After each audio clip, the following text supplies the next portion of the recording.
Hello, my friends. Welcome to God Focus this morning. The title of today's episode, Midnight Watch. Midnight is the pivotal point between night and day. At 12:01 a.m. it is morning. Even though it is still pitch black outside, it is the beginning. If we are wrapped up in worry and stress, we may not even notice the change. Things still look the same outside. Spiritually, we have to be in tune with the flow of God's Spirit, or we may miss our midnight moment. There are times we have to spiritually walk through that seem dark. The enemy will press in and try to bind us up. I was reminded of this when I was reading the 16th chapter of Acts. It is the story of Paul and Silas in prison. There are so many lessons in this story. I just want to touch on a couple. How many times are we in a situation that seems like things are dark? Others will see those times and it will give them strength to face their situations. Acts 16:16 through 18. And it came to pass, as we went to prayer, a certain damsel possessed with a spirit of divination met us, which brought her masters much gain by soothsaying. The same followed Paul and us, and cried, saying, These men are the servants of the Most High God, which show unto us the way of salvation. And this did she many days. But Paul, being grieved, turned and said to the spirit, I command thee in the name of Jesus Christ to come out of her. And he came out the same hour. They did what God sent them out to do. It was their command to set the captive free. The words the woman spoke with the spirit of divination were true.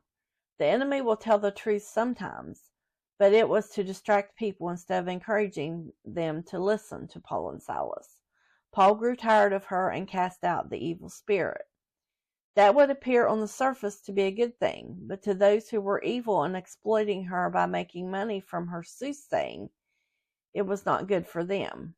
They went and complained to the magistrate and had Paul and Silas punished. First they were beaten and then thrown into jail. This is where the story gets interesting. Their choice of attitude determined the fate of the jailer and his family. If they had complained and whined about their beating and being thrown in jail, they would not have had the attitude of worship, which invited the presence of God into their circumstances. They rested in his presence, and he sent an earthquake and an angel to set them free. Acts 16:25 through 26.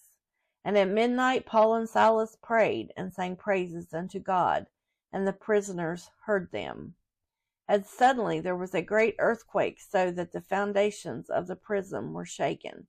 And immediately all the doors were opened, and every one's bands were loosed. This caused the jailer to wake up and to see that he needed the God they preached, that he needed Jesus.